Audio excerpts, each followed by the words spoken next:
Bom, agora nós vamos dar início à última dinâmica do nosso curso, que é a etapa final. Beleza, mas como irá funcionar essa dinâmica? A dinâmica que iremos fazer é constituída por um questionário que deverá ser respondido pelos espectadores. Este questionário foi feito utilizando-se a plataforma Kahoot e é gratuita, podendo ser acessada pela simples leitura de um QR Code. Portanto, assim que eu terminar de passar as instruções, o estudante poderá acessar o questionário por meio de um QR Code, que será disponibilizado daqui a pouco como imagem em um slide. O questionário em si possui 11 perguntas. Cada uma dessas 11 perguntas está presente no conteúdo de segurança química que vimos até o presente momento. Ou seja, em outras palavras, as perguntas abordam tudo o que foi apresentado até este momento, estando presentes as temáticas de gerenciamento de resíduos, rotulagem, organização de laboratório químico, boas práticas de laboratório e teoria de resíduos. Além do mais, cada uma das perguntas tem um tempo limite para ser respondida. O tempo associado a cada pergunta varia conforme o grau de dificuldade em questão. Ok, mas como funcionará isso tudo e o que o estudante deve fazer? Bom, quando todas as instruções forem dadas, haverá um QR Code, que é o QR Code por meio do qual o questionário pode ser acessado. O estudante deve pausar o vídeo do curso quando finalizadas todas as instruções e começar a responder o questionário. Após isso, deverá dar continuidade ao vídeo, pois logo em seguida iremos analisar juntos as questões do questionário, quando tentaremos entender o porquê de cada resposta. No entanto, neste momento, continuaremos as instruções, pois ainda não foi explicado como se acessa o jogo e como proceder até o momento de jogar de fato. Assim que o QR Code aparecer, se a intenção é apenas jogar sozinho em qualquer momento e tentar responder o questionário, deve-se, após a leitura do QR Code, clicar na opção Play Solo ou, se estiver em português, jogar sozinho. Após isso, aparecerá uma outra tela em que são demonstradas várias opções associadas à jogabilidade. No entanto, deve-se clicar na opção Classic Mode. Para finalmente poder iniciar a dinâmica, deve-se, por fim, introduzir um apelido que será utilizado ao longo do jogo. Feito isso, as questões surgirão automaticamente.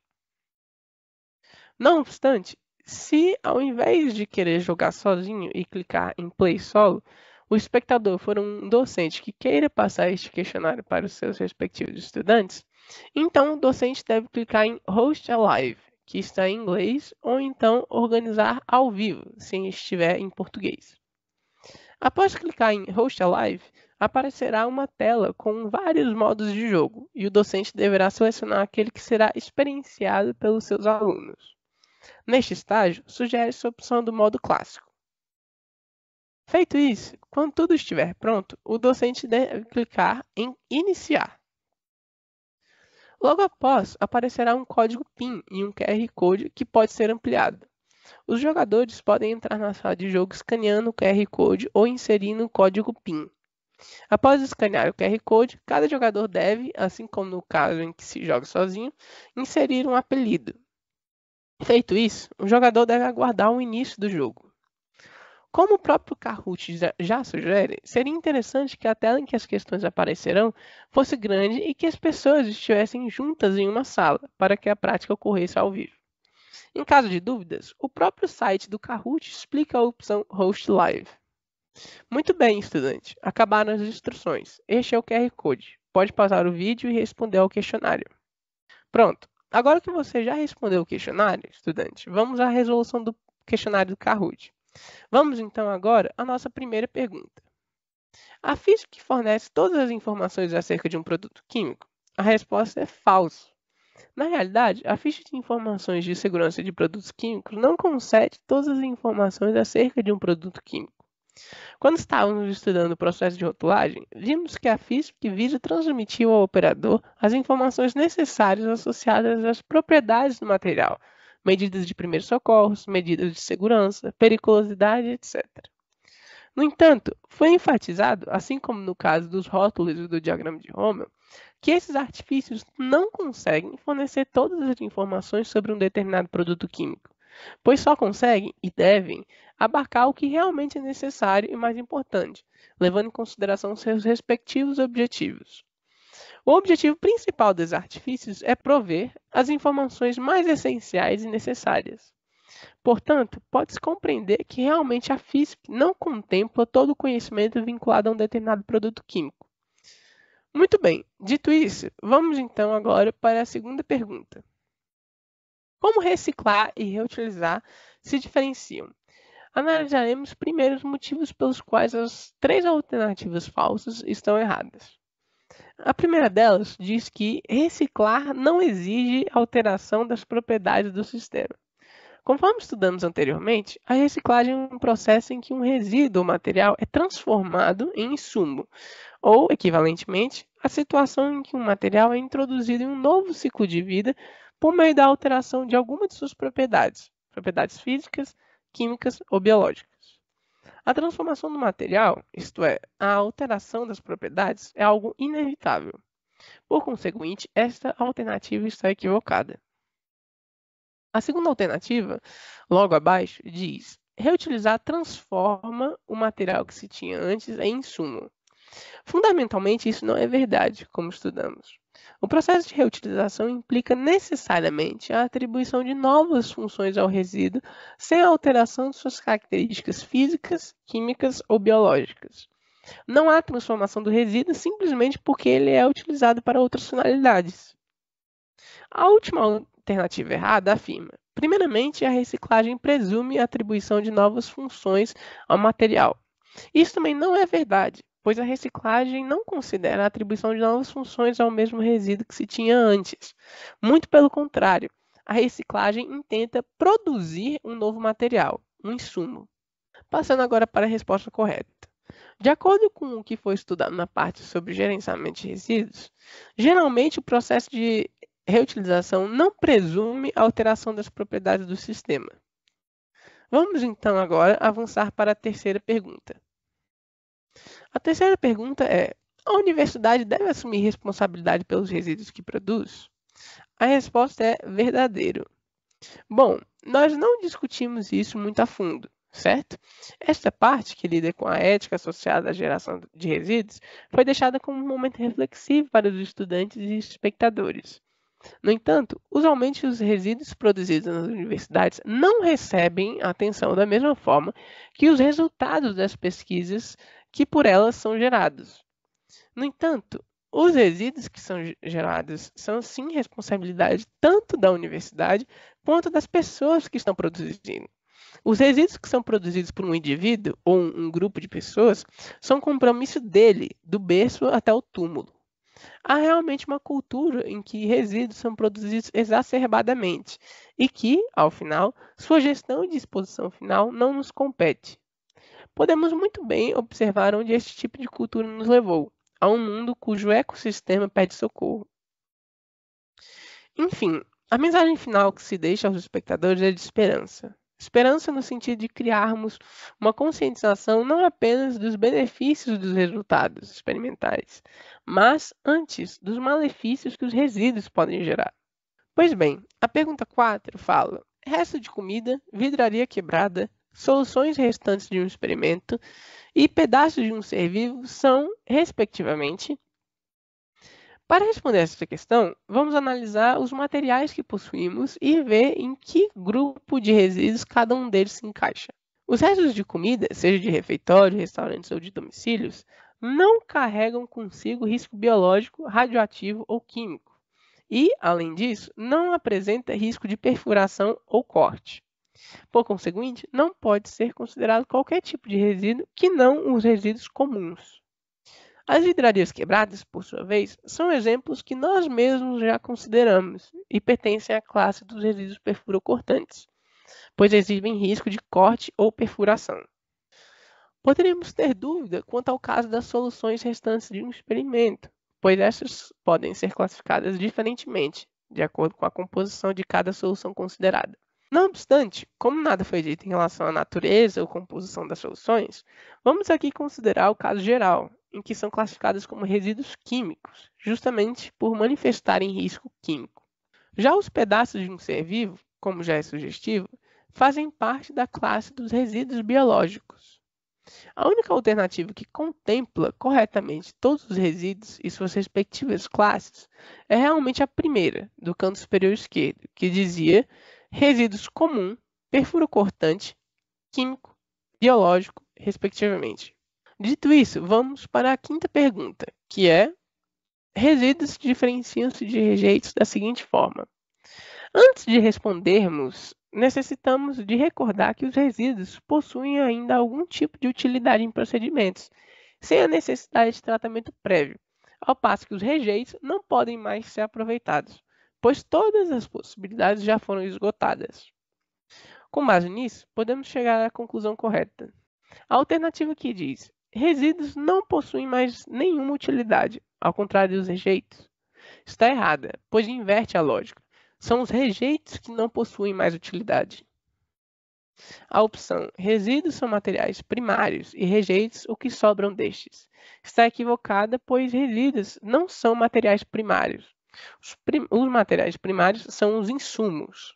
Por fim, a última alternativa errada diz que tanto os resíduos quanto os rejeitos podem ser ainda utilizados sem tratamento prévio, o que não corresponde a uma realidade, pois são os rejeitos os que não possuem mais utilidade. A alternativa correta exprime exatamente a diferença citada entre os rejeitos e os resíduos. Isto é, diz: resíduos podem ser ainda utilizados, os rejeitos não. A sexta questão indaga acerca das propriedades do oxigênio líquido e do propano, bem como o diagrama de Rommel de ambos sistemas. O enunciado da sexta questão é: acerca do diagrama de Rommel do propano e do oxigênio líquido, é correto afirmar que... Vamos primeiro, então, considerar o oxigênio líquido. Como já sabemos, o oxigênio líquido é uma substância pouco reativa, mas com um potencial oxidativo muito grande. Diante disto, podemos já antecipar que, para o oxigênio puro líquido, o número no losango vermelho deve ser zero, pois uma característica fundamental de uma substância inflamável é que suas entidades possam ser oxidadas no processo de combustão, bem como o número no losango menor vermelho, que diz respeito à periculosidade vinculada à reatividade. Além do mais, como é uma substância muito oxidante e que existe somente sob condições extraordinárias, o oxigênio exibe uma certa periculosidade à saúde. O propano, por sua vez, é um hidrocarboneto e, por conseguinte, possui baixa reatividade e alta inflamabilidade. Ademais, o propano possui uma toxicidade significativa ao organismo humano, maior, inclusive, que o oxigênio líquido. Com base nessas propriedades desses dois sistemas, podemos imaginar como são os diagramas de Rommel correspondentes. A única alternativa que expressa corretamente as informações é a que diz: o oxigênio líquido e o propano possuem um número pequeno no losango amarelo. Isto pode ser compreendido por ambos os sistemas apresentarem reatividade relativamente baixa. A sétima questão pede para que a opção correta relativamente ao diagrama de Rommel seja assinalada. A afirmação é obrigatória no Brasil e contém informação suficiente acerca do produto. Está errada, pois considera que o diagrama de Rommel é algo obrigatório, o que não corresponde à realidade. Quanto maior os números dos losangos menores, mais seguro é o produto. Também está incorreta, visto que inverte completamente a lógica do diagrama de Rommel. A próxima sentença afirma que existe um espaço no diagrama de Rommel destinado aos riscos nucleares, o que também é falso. Nenhum dos quadrados menores está associado a risco nuclear. A última alternativa exprime corretamente a função da região branca, bem como alguns dos exemplos do que nela deve estar. A próxima pergunta pede para julgar como verdadeira ou falsa a seguinte sentença: o rótulo de um produto químico deve ser dinâmico, simples e conter pictogramas. Essa afirmativa está completamente correta. Verdadeiramente, os rótulos possuem o objetivo principal de propiciar informações sobre o produto químico. No entanto, este processo deve ser simples, rápido e, sobretudo, dinâmico, pois os rótulos presumem que os operadores e estudantes, em meio à prática experimental, devem ao menos ter procurado saber o essencial e os detalhes mais diminutos também acerca dos insumos e rejeitos que estão presentes. Em outras palavras, o rótulo é um artifício que possui a finalidade de ser apenas consultado. Muito bem, vamos prosseguir. A próxima questão pede para que se julgue, falsa ou verdadeira, a seguinte sentença: o gerenciamento de resíduos tem o objetivo de recuperar materiais e transformá-los em novos produtos. Bom, de acordo com o que nós estudamos, essa assertiva é falsa. Na parte de gerenciamento de resíduos, podemos compreender o processo da forma mais geral possível. No entanto, vimos que o objetivo principal era de gerir o ciclo de vida dos materiais, de forma tal que a segurança, a saúde e o bem-estar das pessoas e do meio ambiente fossem garantidos. Em nenhum momento se afirmou que a meta era realmente recuperar materiais e transformá-los em novos insumos, o que seria algo de mesma natureza do processo de reciclagem. Claro que muitas vezes isso acaba por acontecer em meio ao processo de gerenciamento, mas isso não significa que é seu objetivo primordial. A penúltima questão também é de verdadeiro ou falso, e fala: tanto pipetas quanto provetas são utilizados para a transferência de líquidos. Esta sentença está correta. Bom, embora as pipetas volumétricas e a proveta sejam vidrarias distintas, com funções específicas distintas, a função geral é a mesma. Mais detalhadamente, as pipetas volumétrica e graduada, respectivamente, possuem os objetivos de transferir volumes precisos, fixos de volume, e transferir precisamente volumes variáveis de volume. Por sua vez, a proveta é empregada para a transferência de volumes com uma menor precisão. Por mais que essas nuances existam, todas estas vidrarias ainda são empregadas em transferências de líquidos. Portanto, a afirmação é verdadeira. A última pergunta é de múltipla escolha, e seu enunciado é: qual o fator primordial acerca do processo de organização de um laboratório químico? Nós vimos de modo bastante enfático que o único fator que deve servir como base para se organizar um conjunto de reagentes é a incompatibilidade química, isto é, as propriedades das substâncias, o entendimento da interação entre elas, suas transformações, etc. Ou seja, o conhecimento científico é o recurso dominante e que deve sempre valer como suporte para a execução desta tarefa. Para que tenhamos coerência com esse fato, somente pode estar correta a opção que diz a afinidade química para evitar possíveis catástrofes. Eis, portanto, que esta é a alternativa correta. Em relação às demais alternativas, a alternativa que fala organizar com base nos produtos mais utilizados, aumentando a praticidade, está errada, pois por mais que se possa aumentar a praticidade, nesta situação, o perigo associado a essa forma de organização é maior. A próxima opção, o período, o grupo e o número atômico, para aumentar a coerência, informa sem menor lógica que o período, o grupo e o número atômico devem ser os fatores de base. Não há o menor sentido nisto, pois só valeria se todos os reagentes, insumos e resíduos fossem elementos químicos, pois só faz sentido em falar de número atômico, grupo ou período se o que está sendo considerado é um elemento químico, o que não é uma realidade. Por fim, a última alternativa incorreta está errada, pelos mesmos motivos que consideramos anteriormente, ou seja, pelo fato de que o risco e o perigo aumentam, e muito embora a organização também aumente. Esta alternativa dizia: a ordem alfabética pode deixar o mais organizado possível.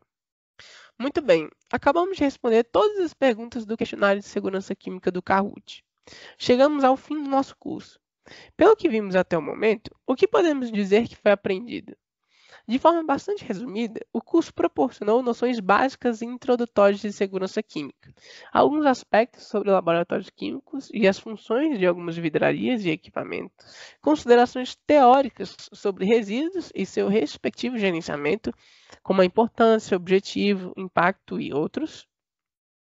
Estudamos também o papel fundamental do rótulo químico, bem como sua estrutura e relevância, funcionamento dos diagramas de Rommel e da Fiske, bem como as incumbências de cada um, a finalidade e o objetivo de se organizar um laboratório químico e, por último, para finalizar, conseguimos estudar também os fatores que devem ou não ser levados em consideração para a organização de um conjunto de reagentes.